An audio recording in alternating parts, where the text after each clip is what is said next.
último que vamos a revisar antes de terminar todo el tema de bacterias son los mecanismos de resistencia en general. Digamos que cada bacteria tiene su propio mecanismo de resistencia, pero eso con cada antibiótico lo vamos a discutir. En general, los mecanismos de resistencia pueden ser de 5 tipos. Podemos tener bacterias que inactivan el medicamento. El ejemplo es las beta-lactamasas y obviamente pues el antibiótico implicado son los beta-lactámicos. Puede haber una modificación del sitio blanco en las bacterias, ellas modifican el sitio al que el antibiótico, digamos, se une para actuar, y puede ser, esta modificación puede ser de tipo pues, genético. Entonces puede haber mutación en las proteínas ligadoras de penicilinas o las PBPs que habíamos hablado. En ese caso, pues obviamente el medicamento afectado son las penicilinas. Una mutación en la proteína 30S que va a afectarnos a los aminoglucósidos. Un reemplazo de alanina por lactato en el peptidoglicano y eso nos va a afectar a la vancomicina. Una mutación de la DNA girasa que nos va a afectar a las quinolonas. Una mutación de la RNA polimerasa que nos afecta a la rifampicina. Y una mutación de la catalasa peroxidasa que nos va a afectar a la isoniazida. Otro mecanismo de resistencia entonces es la reducción de la permeabilidad del medicamento y se hace por medio de la mutación en la asporina. Si nos acostamos en la pared de las bacterias veíamos esos como canales que estaban dentro de la pared, esas son las asporinas. Las mutaciones en las asporinas entonces obviamente no permiten que el medicamento entre a actuar y afecta entonces a las penicilinas, los aminoglucósidos y pues otros medicamentos que utilicen pues necesiten entrar y no sean lipofílicos. Y el otro mecanismo es la extracción activa del medicamento. Aquí hablamos de la bomba de multiresistencia en las bacterias y afecta a las tetraciclinas, las sulfonamidas y las quinolonas. Entonces la resistencia puede ser de tipo genético y de tipo no genético. Ahorita vamos a ver cómo hay resistencia no genética. Y la genética puede ser mediada por cromosomas, mediada por plásmidos y mediada por transposones. Los genéticos, básicamente el cromosómico es, digamos, importante, pero no tan importante como son los plásmidos. Pues básicamente se traduce en una mutación del sitio de ANA del medicamento o el mecanismo de transporte del medicamento. Digamos que el número de mutaciones espontáneas en las bacterias se da en un 10 a la menos 7 a 10 a la menos 9 veces y esa frecuencia es mucho menor que la frecuencia en la que se genera resistencia por plásmidos. Por eso la resistencia mediada por cromosomas es menos importante que la resistencia mediada por plásmidos. Y con respecto a este tipo de resistencia, entonces hay un principio de manejo. Entonces básicamente se enuncia así: si una bacteria tiene una resistencia X a un antibiótico A y una resistencia Y a un antibiótico B, la resistencia a ambos es el producto de ambos, de X y Y. ¿Qué quiere decir eso? Si tiene una resistencia de 10 a la menos 8 al antibiótico A y 10 a la menos 7 al antibiótico B, el total de la resistencia es 10 a la menos 15. ¿Qué quiere decir eso? Que es más probable que sea resistente a uno de los antibióticos que a ambos antibióticos juntos. Ese es como el principio de manejo con respecto a esto.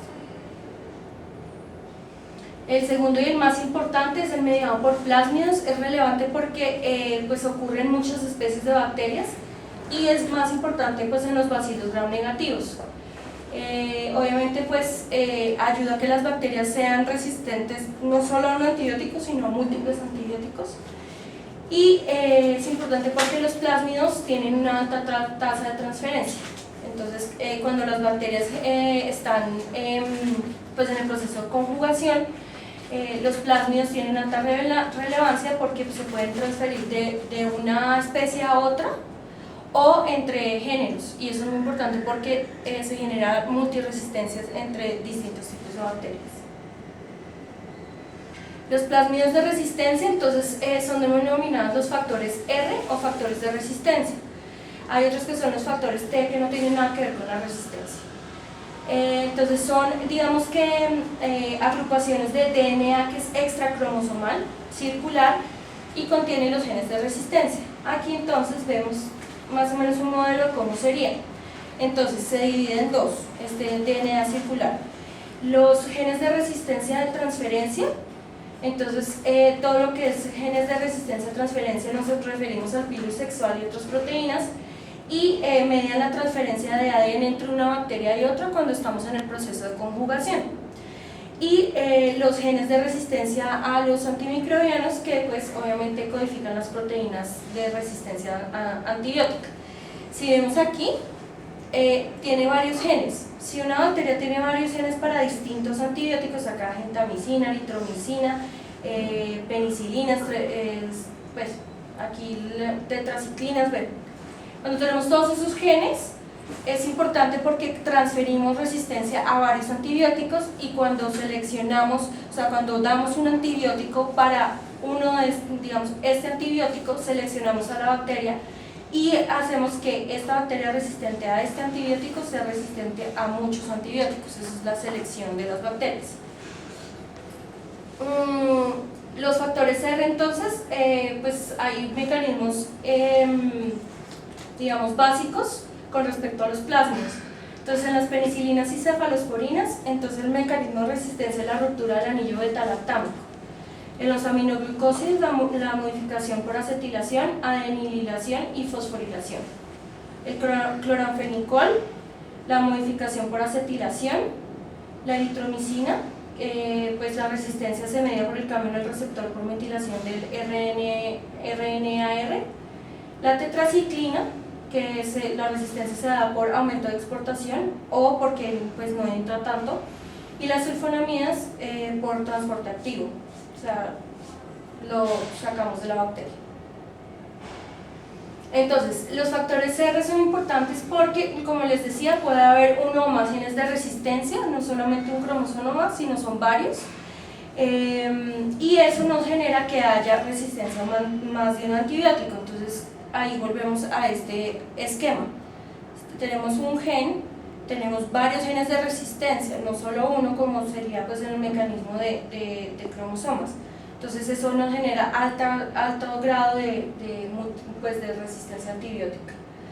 Y lo que les decía con respecto a la selección de las bacterias, entonces si usamos un antibiótico que selecciona un microorganismo que tiene esos genes resistentes a múltiples antibióticos, seleccionamos, o sea, matamos todas las bacterias que son sensibles y seleccionamos a la resistente, que a su vez es resistente a otros antibióticos, y generamos bacterias multiresistentes.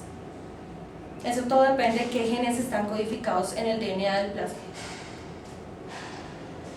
Los plásmidos, entonces los factores R tienen ciertas propiedades. Entonces, primero, que se pueden replicar independientemente del cromosoma. Entonces, ¿qué genera eso? La bacteria se reproduce por separado y los plásmidos se reproducen a ritmo diferente, y hace que cada bacteria pueda tener múltiples copias del DNA, pues, que se puede transferir a otras especies.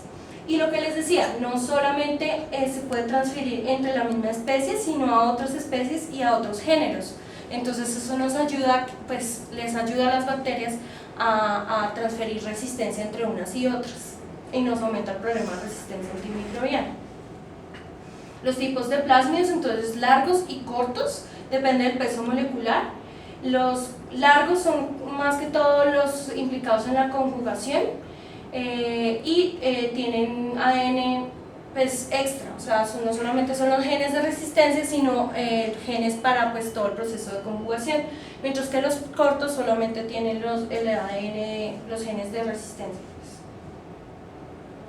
Otras funciones de los factores R o los plásmidos, confieren pues transferencia a los metales. Es súper importante también por pues esta función. Entonces, a su vez, eso le genera, hace que sean más resistentes a otros antibióticos que usen iones metálicos.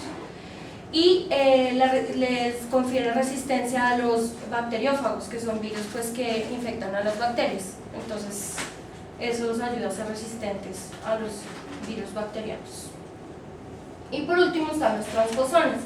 Entonces los transposones son genes transferidos dentro o entre grandes pedazos de ADN. Entonces básicamente tenemos los plásmidos y los cromosomas y son pedacitos de ADN entre ellos, pues entre los cromosomas o entre los plásmidos. Están compuestos de 3 genes y esos 3 genes están rodeados, digamos que están los 3 genes centrales y están rodeados de otras secuencias cortas. Los 3 genes entonces son el transposasa, pues lo traduje el inglés, no sé si está bien traducido, que es la enzima, pues es lo que media la escisión y reintegración del transposón. El represor, que regula la transposasa, y el gen de resistencia como tal. Y por último tenemos los mecanismos de resistencia no genéticos de los que habíamos hablado. No es como tal que la bacteria sea resistente al antibiótico, sino que ellas generan, digamos, tienen mecanismos de defensa diferentes a sus mecanismos genéticos. Entonces obviamente la formación de abscesos, si usamos un antibiótico que no, digamos, tenemos la formación de un absceso y el antibiótico no puede penetrar, por lo general necesitamos puncionar y drenar para que el antibiótico pueda entrar a las bacterias que están formando el absceso. Otro mecanismo es que a veces las bacterias paran el crecimiento y digamos que entran en un estado de latencia y se pueden, si no están replicándose, la pared no está activa, y si la pared no está activa, los antibióticos que actúan sobre la pared pues no actúan sobre las bacterias. Ese mecanismo solo sirve mientras estén en fase latente. Después ya cuando se activan ya no pues, son sensibles a los antibióticos. La pérdida de la pared celular, hay bacterias que pueden perder su pared para protegerse y se encuentran en forma de protoplastos, y después vuelven y sintetizan la pared y otra vez se vuelven sensibles a los antibióticos.